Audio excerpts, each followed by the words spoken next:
Good morning and welcome to Battle Talk. I am Don BattleHawk, and we are going to talk why relocation was needed for the Repoli UFL plan for this season. Now, you have to remember that this is an opinion show, right? Not a hard news show. Although sometimes we do put hard facts out there. Player profiles, stats from games, right? My opinions. All right, so here we go. Why relocation was needed for the Repoli plan. I don't believe that you can move Anthony Beck to Memphis, San Antonio, or even Houston to improve those teams after the 2025 season and 3 strong BattleHawks seasons, and have it be tolerated as well as it has by the fan base.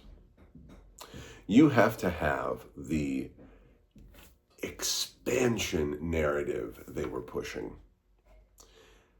It needs to feel like it happened organically, in a sense, right? Like, this just makes sense that we take this successful coach and put him in this new emerging market, right?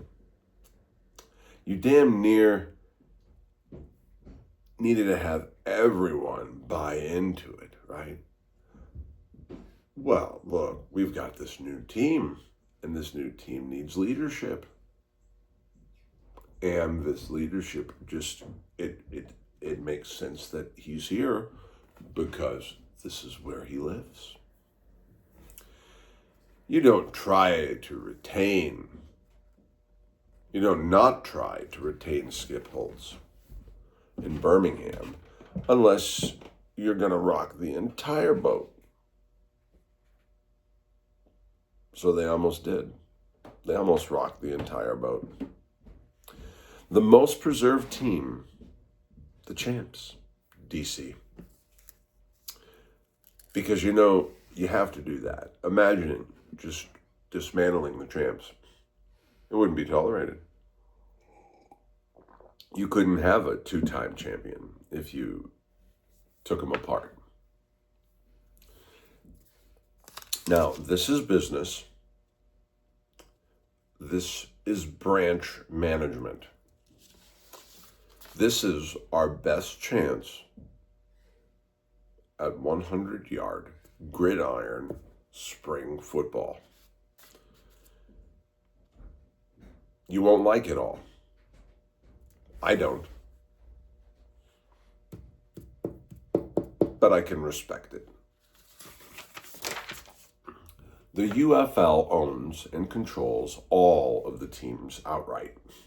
Each team is a branch or a storefront for the UFL. There are no trades. We talk about them like they're trades. But as far as we know them, they're just transfers. The UFL has 8 teams and is effectively playing with itself. Ideally.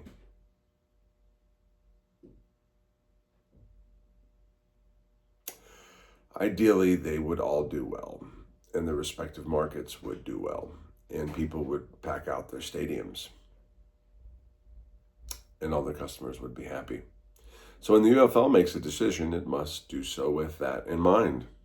Each coach in every market is there to work for the UFL.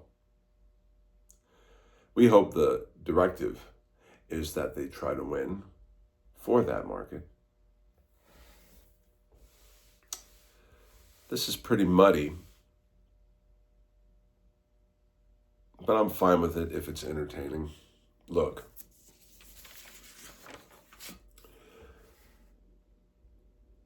Anthony Beck was liked by a lot of people here in St. Louis. Some people wanted him gone because he couldn't make it happen in the playoffs. Moving him to Orlando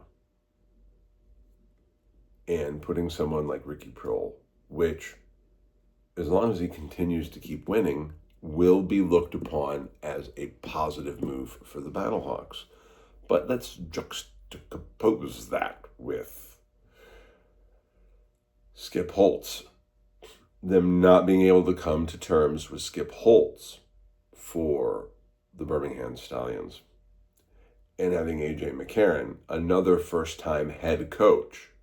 But unlike Ricky, unlike Mr. Prohl, unlike Coach Prohl, unlike the former Rams star that has a Super Bowl championship ring that he can wear whenever he wants, right? At least one, right?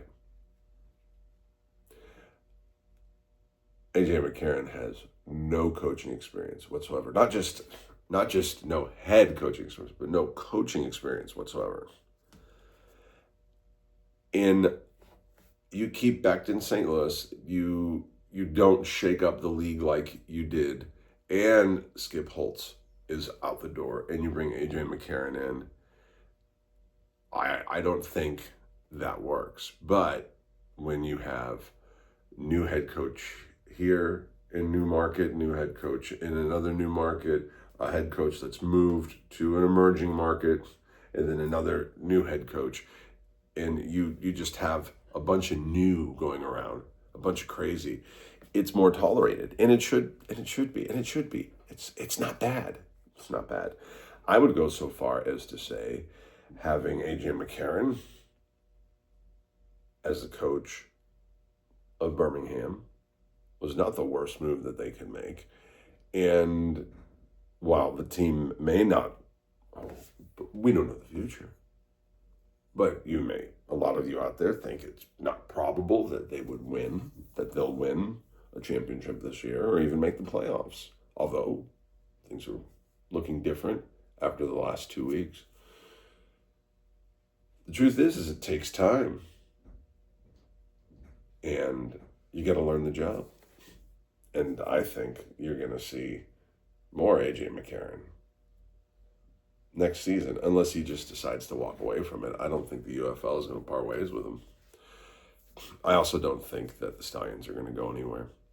But yeah, that's why relocation was necessary. They needed to not just change things and move markets and get into smaller stadiums. That might have been the biggest push. But what they really needed to justify coach changes and philosophy changes and business aspect changes. And the only category that I think they're really not happy with is attendance. I think that for the most part, they're probably happy with ratings. I think for the most part, they're happy with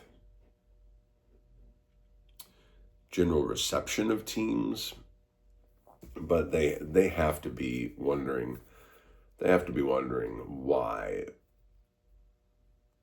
more people aren't showing up to see Beck's team in Orlando. And they have to be wondering why Columbus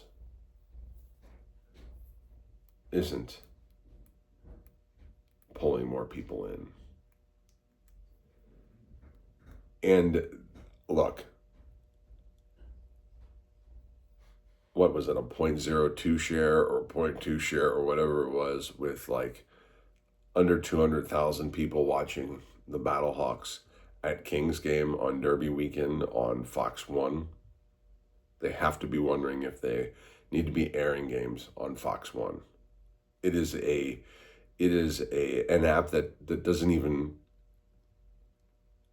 at least with Samsung, you can't tune it in. You can't get it. So, I don't know. But that is my opinion on the relocation. I know this is not, an exciting, let's talk about the BattleHawks